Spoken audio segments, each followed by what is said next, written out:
తాకట్లో ఉన్న మీ బంగారాన్ని విడిపించి ఆ రోజు ఆన్లైన్ రేటుకి కొంటాం. Sharma gold company.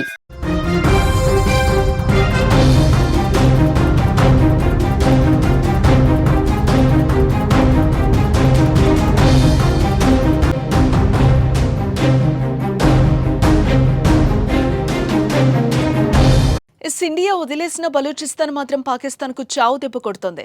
పాక్ ఆర్మీకి చుక్కలు చూపిస్తోంది. ఎవరైనా ఆర్మీ ఉద్యోగులు వస్తున్నట్లుగా కనిపిస్తే కాల్చి పడేస్తున్నారు. వందల సంఖ్యలో సైనికులను హతమారుస్తూ దూకుడును కొనసాగిస్తోంది. భారత్ పాక్ ఉద్రిక్తత పరిస్థితులను తనకు అనుకూలంగా మలుచుకున్న బలూచిస్తాన్ ఒక్కసారిగా స్పీడ్ పెంచింది. ఈ క్రమంలోనే 14 మంది పాక్ సైనికులను హతమార్చినట్టు బుధవారం ప్రకటన విడుదల చేసింది. ఆర్మీ కాన్వాయ్ పై దాడి చేసిన వీడియోను పంచుకుంది.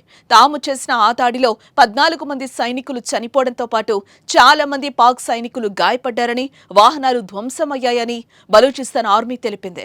అయితే ఈ దాడి మే 9వ తేదీన పంజ్గర్లో జరిగినట్లుగా పేర్కొంది.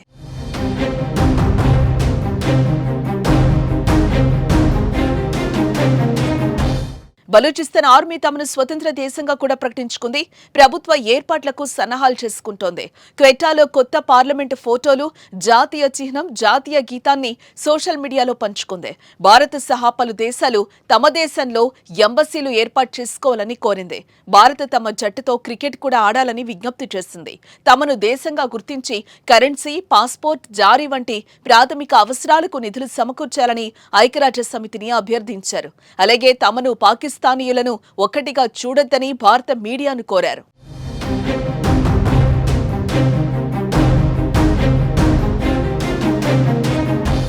ఎన్నో ఏళ్లుగా తమకు ప్రత్యేక దేశం కావాలని, విభజించమని పాకిస్తాన్ పైన పోరాడుతూ వస్తోంది. పాక్ సైన్యాన్ని ఎదుర్కొంటూ ప్రజల మద్దతును కూడగడుతూ పోరాటాన్ని కొనసాగించింది. చివరికి పాకిస్తాన్ వెన్ను విరగడంతో బలూచిస్తాన్ బుధవారం నాడు తమను తాము స్వతంత్ర దేశంగా ప్రకటించుకుంది. భారత్ చేసిన యుద్ధం వారికి ఫలించింది. బలూచిస్తాన్ దెబ్బతో పాక్ రెండు ముక్కలైంది. బలూచిస్తాన్ దాదాపు పాక్లో 40% విస్తరించింది.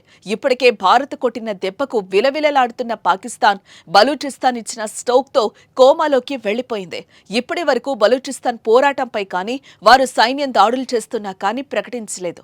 ఇప్పుడు వారు దేశంగా ప్రకటించుకున్నారు.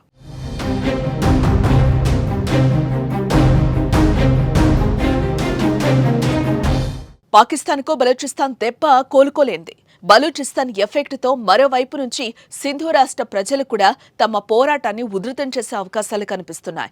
ఇప్పటికే నీరు ఇవ్వకుండా తమను ఇబ్బందులకు గురి చేస్తున్నారు. ఆ రాష్ట్ర రైతులు ఆందోళన చేస్తున్నారు. తమ ప్రాంతంపై పాలకులు నిర్లక్ష్యం వహిస్తున్నారంటూ గళమెత్తుతున్నారు. భారత్ సింధు జలాల ఒప్పందం రద్దు తర్వాత ఈ ఉద్రిక్తతలు మరింత తీవ్రమయ్యాయి. ఇలాంటి సమయంలో బలూచిస్తాన్ పోరాటాన్ని స్ఫూర్తిగా తీసుకుని చెలరేగితే పాకిస్తాన్ పరిస్థితి అగమ్యగోచరమే.